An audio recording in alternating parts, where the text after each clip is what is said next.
핑크가 혼자서 나와.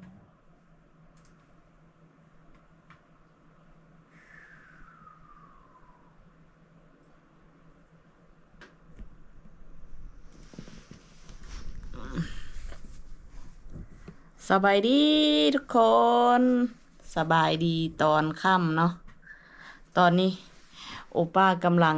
เตรียมเอกสารทุกคนเตรียมสิเก็บหวยอีกแล้วน้อยนะเตรียมเอกสารเซียนไปยื่นเรื่องอันน่ะ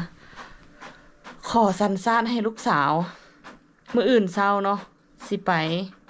อ่าจองคิวได้อันน่ะ9 โมงเช้าเนาะแต่ว่าเขาสิออกงานแต่7 โมงเช้าโอป้าว่า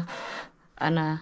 ต้องไปให้ทันเวลาเนาะเพื่อการเดินทางมันซักซ่าเนาะไปล่วงเวลา2 ชั่วโมงส่วนจะเดินทางเหาะเนาะในโอป้าเรากำลังเตรียมเอกสารอันบ่หลายแล้วว่านะรอบนี้เอกสารอันขอสัญชาตินี่บ่หลายเนาะอันบ่ยากคืออันเอกสารขอวีซ่าเอกสารแต่งงานหันโอ้ยุ่งยากหลายอันแต่ว่ากระบ่ฮู้เนาะว่ามันสิยุ่งยากหลายน้อยส่ำใดทุกคนแต่ว่าโอป้าว่าเอกสารบ่หลาย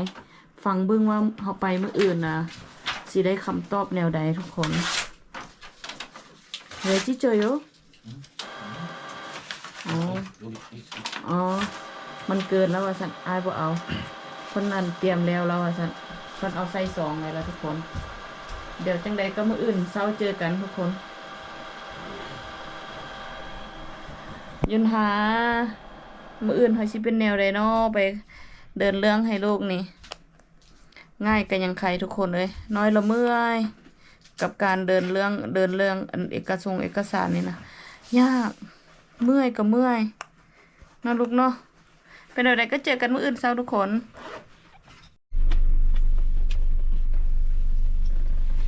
กระบวนเด้ หน้าตายังบ่ซื่นนอนวะลูกมึงยังอยากนอนอยู่หว่าไปเช้าโพดเนาะอีพ่อก็ได้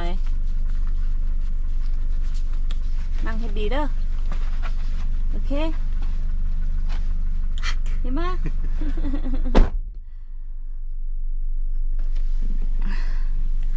สบายดีทุกคนสบายดีอีกเทื่อนึงไปบัดนี้ทุกคนเขาสิได้เดินทางไปนะแทจอนเนาะไปห้องการตำรวจกวดคนเข้าเมืองเอาเอกสารไปยื่นเดินเรื่องอันนะขอสัญชาติให้อันนะยุนหาแต่บ่ฮู้ว่าสิเป็นแนวใดเนาะทุกคนเนาะสิได้คำตอบแบบใดใช้เวลาโดนซ้ำใดน้อยก็ยังบ่ฮู้เนาะแล้วก็เอกสารทางลาวต้องมีอีหยังแดก็ยังบ่ฮู้เนาะไปเบิ่งมื้อนี้เป็นแนวใดแล้วน้อยสิมาอัปเดตให้ฟังทุกคนจังใดก็ไปเจอกันอยู่พุ่นเลยเนาะทุกคนเนาะตอนนี้เรากำลังเดินทางไปยุนหาลูกโอเคอยู่โอเคยุนหายังงงอยู่เพราะว่าไปแต่เช้าเด้เนาะทุกคนเนาะจังใดก็ไปเจอกันอยู่พุ่นเนาะทุกคนเนาะยุนหาหลับสบายเลยแม่ก็หลับลูกก็หลับเดินทางไกลเนาะนางตื่นแต่เช้าข้าวเช้าก็ยังบ่ได้กินเลยฮะทุกคน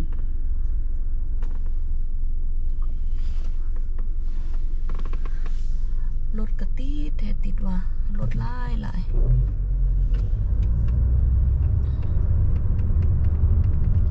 300m 앞에 보행자 사고 다발 구간입니다. ตื่นหรือยังลูกโอเคฮะลูกแฮปปี้บ่ฮะยุนสังยุนหาลูกเบิ่งหยังเบิ่งอีแม่พี่นะลูกแฮปปี้บ่ จักเบิ่งอีหยังเบิ่งคักเบิ่งแน่เนาะทุกคนเขามาฮอดแล้วนี่เด้สถานที่บ่อนนี้คือเก้าเนาะเดี๋ยวสิพายุนหาเข้าไปทางไหนเขาอาจจะบ่ได้ถ่ายคลิปน้อยอยู่ทางในเนาะเพราะว่ากระเจ้าห้ามถ่ายแล้วเป็นแนวใดน้อยสิออกมาเว้าให้ทุกคนฟังเดี๋ยวสิพายุนหาเข้าไปทางไหน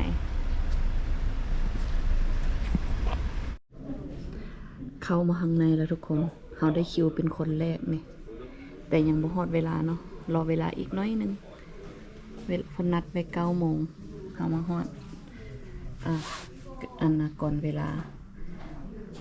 บอร์ดก็เจ้าก็ยังบ่ได้เปิดเนาะนั่งรอเบิดแป๊บหนึงยืนหานั่งรอ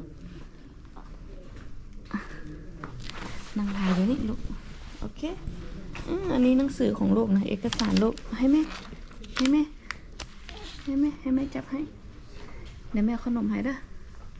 กลับบ้านมาแล้วทุกคนอันนะเข้าไปยื่นเอกสารอันนะขอสัญชาติให้ลูกสาวอยู่กรมตม.เนาะทุกคนเนาะเข้าไปในนั้นบ่ได้ยากทุกคนบ่ได้มีปัญหาอีหยังก็พนักงานก็เจ้าก็รับรับเอกสารเฮาเนาะโอป้าก็เซ็นแล้วเรียบร้อยแล้วก็แต่ว่ายุนหากับโอป้าหันได้ตรวจDNA อีกรอบเนาะตรวจ DNA รอบนี้หันบ่ได้บ่ได้เอาเส้นผมเนาะก็เจ้าตรวจทางปากเนาะควรเอาเนื้อเยื่ออยู่ในลีนในพงแก้มหั่นเนาะน้อยก็นั่งทาอยู่ทางนอก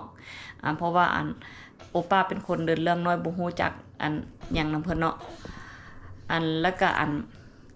หลังจากแล้วก็เจ้าก็สิส่งมาให้อยู่เฮือนคือเก่าเนาะส่งไปรษณีย์คนส่งมาให้อยู่เฮือนเนาะแต่ว่ารอท่าโดนได้ทุกคน6เดือนอย่างซ่าแม่น6เดือนถ้าบ่มีคิวหลายบ่มีหยังก็อาจจะแล้วไว้เนาะราคาธรรมเนียมนั้นก็บ่แพงทุกคนมีแต่20,000 วอนเนาะบ่แพงเนาะทุกคนล่ะพิเศษไปกว่านั้นน้อยไปในนั้นน่ะในห้องการนั้นน่ะทุกคนไปพ่อคนลาวพี่น้องคนลาวมีสาวนึงเพิ่นมาแต่ลาวเนาะมาได้อาทิตย์กว่าแล้วว่าซั่นละเฒ่าแก่เพิ่นพามาเฮ็ดบัตรตั้งดาวหั่นนะบัตรแรงงานหั่นนะเพราะว่าเพิ่นมาใหม่เด้เนาะและก็มีหลายคนเด้คนลาวหั่นนะมาเฒ่าแก่ก็จะพามาอีหยังลูกแป๊บเดียวนั่งลิ้นหาแม่เอานมลูกเด้มีเฒ่าแก่พาแรงงานมาหลายคนเด้และสาวนั้นเพิ่นมาแต่บ้านหอมว่าซั่นเขาก็ดีใจเนาะได้ทักทายกับเพิ่นเนาะได้แลกเฟซไว้แล้วแลกเฟซกันว่ามีหยังเพิ่นจิติดต่อหาค่อยคนนครหลวงเพิ่นก็คนนครหลวงว่าซั่นดีใจแท้ดีใจว่าโดดกอดกันทุกคนน้ำตาจนไหลกันจิเว้ากันดีใจเนาะเราก็ดีใจนางนั่นน่ะน้อยลืมชื่อเราแล้วแต่ได้เฟซเราเมียนแล้วแล้วว่าบอนเราอยู่หันบ่มีน่ะคนลาวว่าซั่นแล้วก็บ่มีหมู่มีแต่หมู่เฮ็ดเวียกนำกันก็มีแต่พวกเวียดนามพวกฟิลิปปินส์หยังซี่นะก็การสื่อสารก็ยุ่งยากว่าซั่นสุคนสุดีใจได้พ้อกันน่ะสุเจ้าแล้วก็อีหยังก็โอ้ยจนว่าเว้าคิดบ่ออกทุกคนจนคิดบ่ออกเว้าเรื่องของลูกสาวเนาะหลังจากได้รับเอกสารแล้วเนาะน้อยต้องได้ไปผ่านสถานทูตอีกต้องได้ถามสถานทูตลาวอีกเทื่อนึงเนาะว่าเกี่ยวกับลูกสาวนี่จะตัดสัญชาตินะว่าต้องเฮ็ดแนวใดเนาะแต่ว่าส่วนของคนเกาหลีนี่บ่มีหยังยากเนาะก็เจ้ารับเรื่องแล้วมีแต่ว่ารอท่าให้เขาเจ้าส่งมาเนาะแล้วก็เจ้าก็อีหยังก็เอกสารของเราก็เจ้าอยากได้ใบแจ้งเกิดของลูกสาวนี่โอป้าก็บ่ได้เอาไปพร้อมเนาะโอป้าว่ามาปิ้นเอาอยู่เฮือนแล้วจะส่งไปให้กับเจ้าเนาะส่งไปรษณีย์ไปให้กับเจ้าก็ได้ว่าซั่นก็ถือว่าโอเคง่ายทุกคนเดินเรื่องบ้านนี่น่ะเสียธรรมเนียมก็บ่ได้แพง